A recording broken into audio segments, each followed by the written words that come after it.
Hello makers, welcome back to another episode of 3D Maker Noob. I'm Joe, and today we're going to compare prints, and we're also going to do a giveaway. Stick around.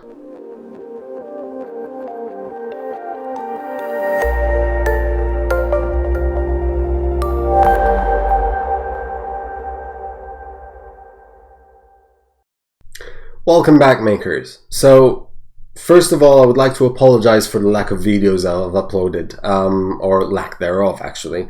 I've been extremely sick, and today is the first time I had enough energy and enough of a good voice to actually record something without coughing half of my lung up.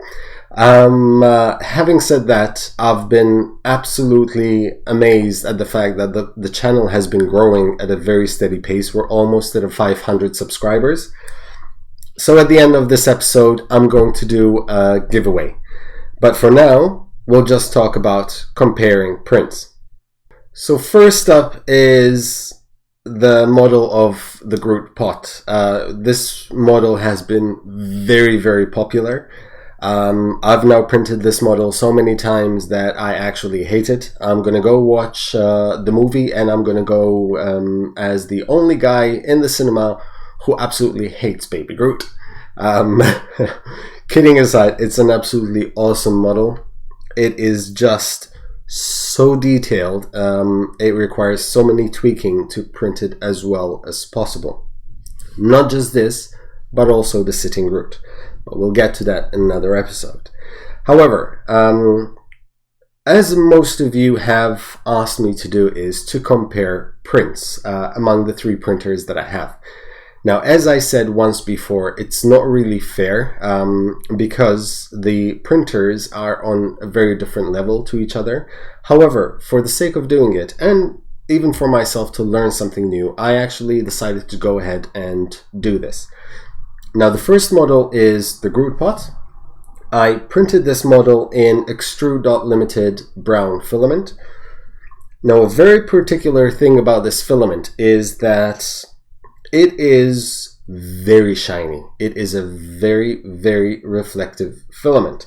So, any mistake, any flaw in the print seems to be amplified with this particular material, which for this test turned out to be very good, because you can see where either I made mistakes in dialing in the settings, or where the printer failed at any point.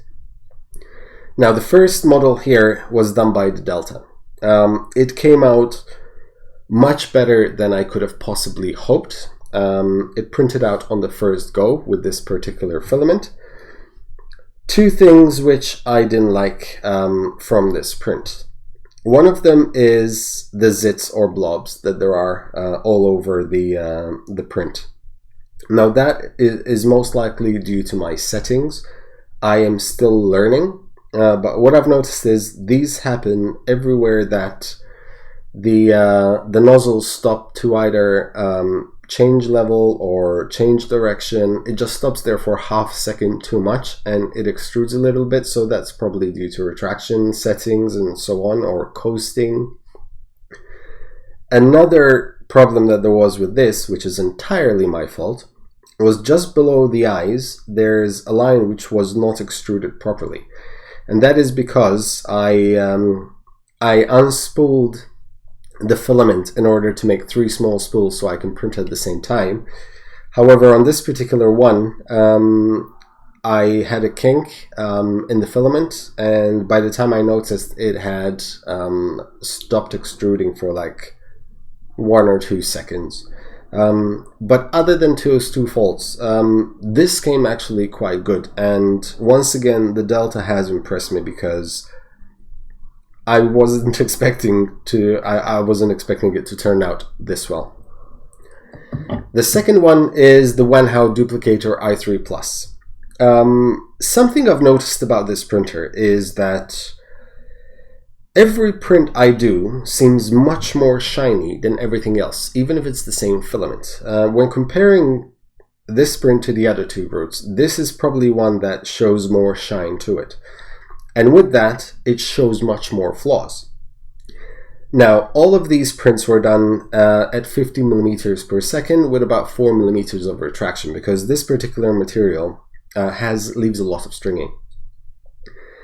With the duplicator, I've noticed that when you print, I've noticed at a later stage, that if you print anything over 40 millimeters a second with complicated prints, it starts missing extrusion, which I'm going to start calling mistruded. And so I get to see a lot of empty layers of non-extruded filament. However, going upwards, I did slow it down slightly, and that seemed to make a difference, which is when I started realizing that speed was the issue here. It happened before I installed the flexion extruder, so I was quite sure it's not because of that, so most likely it's me still trying to dial in the settings. Other than that, this came quite good. The last one here was done with the Prusa i3 Mic 2. Needless to say, the finish is the best out of all of them. Obviously, it's not perfect. Once again, this filament is very unforgiving when it comes to detail.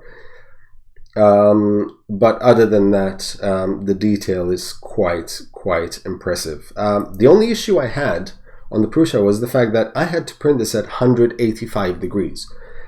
Because I had so much very fine stringing that I just couldn't get rid of it. And at some point, it looked like fluff. The stringing was so fine that it looked like literally just fluff hanging in the air. But once done, I just gave it a run, very quick run with a heat gun, and they instantly disappeared. So it's looking fairly well from there on. Next up is a model I found on Thingiverse, which is Rexor Castle by a designer called dutchmogul, if I'm not wrong. Just want to point out, I will link all the files to these models in the description of the video. This I printed with Fillamentum gold, yellow gold RPLA.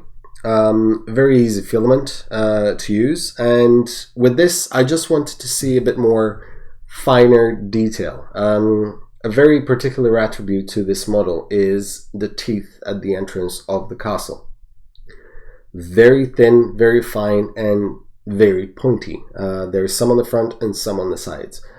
I also wanted to see the finish of the RPLA on the edges, and obviously with the Prusa, strictly speaking, I think this printed flawlessly. There is absolutely nothing bad I can say about this model. It came out absolutely great. The teeth are done very well, very detailed. Everything else is just absolutely great, and I couldn't be happier with this model. Second one is with Duplicator i3 Plus. As I said, the duplicator has this thing where the filament that it extrudes just becomes much more shiny, and maybe you guys can help me out by leaving a comment below why is that. But it happens with every single filament I use. It doesn't bother me at all. It's just interesting to me that the finish is so different. Once again, a few missing lines due to the speed, because for the sake of the benchmark, I wanted to print all of these at 50 millimeters per second. One very particular interesting thing about this model is that the teeth actually are more defined than the Prusa, and that really surprised me. They're much more pointy, much more thin and fine. And the ones on the Prusa are slightly thicker and less pointy. Whether it was the difference in extrusion, I'm not 100% sure, but it was interesting to me that I could get that much more detail on such a small part than the Prusa. But other than that, this came out great as well. Last one was the Micromake Delta. I'll jump straight to the teeth. Obviously not very impressive. It didn't bring out the detail. I had a few stringing issues with this, And another thing is the same as the other one, is where the nozzle starts and stops. It tends to leave a bit of extra residue. But other than that, this is not bad for a €250 printer. This actually came quite good, so I was very, very pleased with that. Once again, it's not perfect. Could use a few tweaking, but looking at it, it tells me that the tweaking that it needs is, for me, it's not the printer, it's the settings I used on the print. So once I dial those in, I think it will print much, much better. So having done all those very detailed prints, I wanted to see how they fare with having something a bit more flat, low poly. So I used totodile from Flowalistik on Thingiverse. And I wanted to go a step further and print these at a layer height of 0.15 millimeters. I wanted to see a bit more detail and the finish. Now the first one here is by the Prusa i3 Mark II. Honestly speaking, once again, not much I can say about this print. It's ridiculously good. The finish is great. Not entirely perfect, fair enough, but it's absolutely amazing. I love the finish on these prints. Slight bit of stringing as always on the back fins, and this seems to be once again the only printer that has a tendency to have very, very fine stringing. But other than that, absolutely great print. Second one is the Duplicator i3 Plus. Once again, shiny, much more shiny than the rest. So layers are much more visible and much less. How can I put this? They're much less blended into each other. But other than that, now these I printed at 40 millimeters per second to test my theory, and lo and behold, there's no missed lines of extrusion. It printed very well. Last but not least, the Micromag Delta. Same thing again, 0.15 millimeter layers at 40 millimeters per second. Absolutely beautiful print. Slight issue at the bottom of the chin here with overhangs. But other than that, honestly speaking, if I had to compare, for example, the Duplicator i3 Plus and the Micromag Delta, I'd say the Delta did a much better job than the Duplicator i3 Plus in this particular case. Then I wanted to do something bigger, something a bit more bright. So obviously I printed Pikachu. Once again, a low poly version from Flowalistik on Thingiverse. All of these were printed at 0.2 millimeter height, at about 40 millimeters a second. And they printed very well. This is from the Prusa i3 Mark II. Honestly speaking, this print is absolutely amazing. It turned out very well. However, it seems like all of them printed pretty much the same. The One-How Duplicator i3 Plus printed very well, very well. Once again, bit more shiny than the rest, which is what usually gives out which printer printed which print. But once again, it printed very well. I still need to dial in the settings because on some lines I have a bit of over extrusion, but I have no missed lines, which once again means that printing slower on the Duplicator i3 Plus helps quite a lot. And the Micromag Delta. Once again, beautiful print, nothing to complain about. Overhangs printed fine, ears printed very well, the lines are very even, it's very clean, no stringing. So I honestly speaking, it was very hard for me to tell which printer printed which print in terms of the Pikachu, if it wasn't for the fact that I know that the Micromag is much shinier, and I also wrote the names of the printer at the bottom, and that's how I know. Last but not least, we've tried very complicated models, very simple models, so I also wanted to print something in Vase mode. Now, initially, I was printing this rocket in a very different filament. However, while I had started that print about 2 minutes in, I got a delivery from Fillamentum. And inside this delivery, there was a box of Vertigo gray Extrafill PLA. As soon as I saw this filament, I absolutely fell in love with it. It is very gray, dark gray, and it has like glitter in it. It makes it look metallic, and it is absolutely beautiful, and I had to use it. So I stopped the print and I started printing with it. However, I wanted to print at 0.25 millimeter layers. Same Vase mode on all 3 prints. Honestly speaking, I couldn't be happier with all of these prints. Every single one of these prints turned out perfectly fine. There are some telltale signs on each print, which specify which printer printed them. However, I'm not going to tell you guys which printer printed each of these just yet.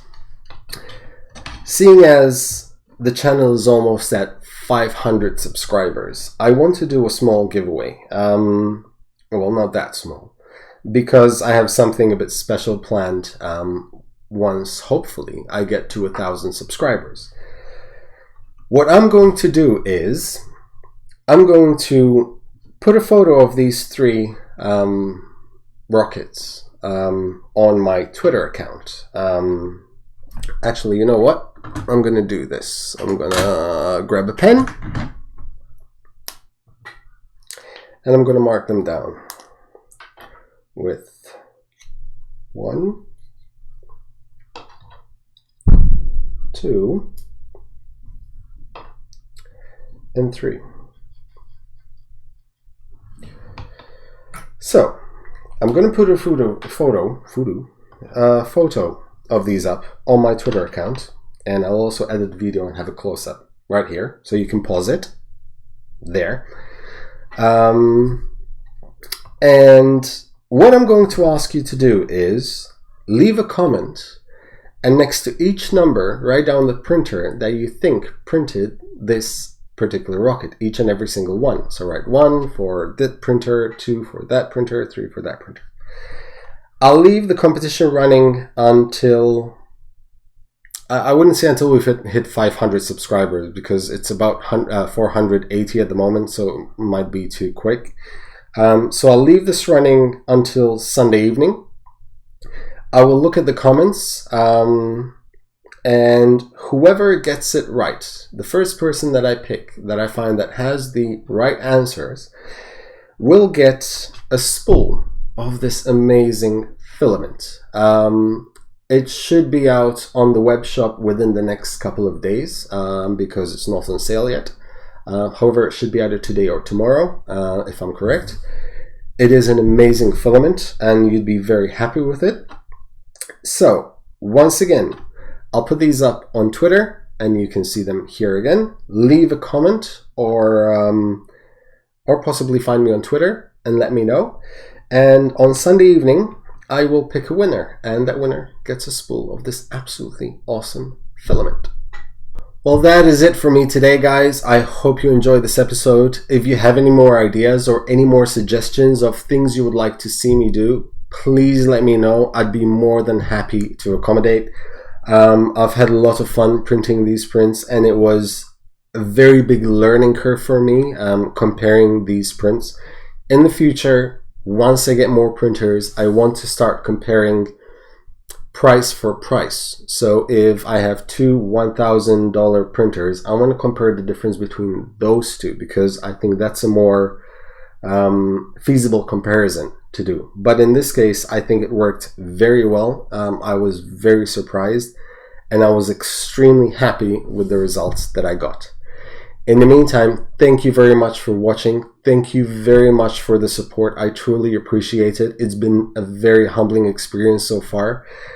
Please like this video, subscribe, share, find me on Twitter. I'm very active on Twitter, and leave a comment. I will reply. In the meantime, thanks once again, guys, and happy making.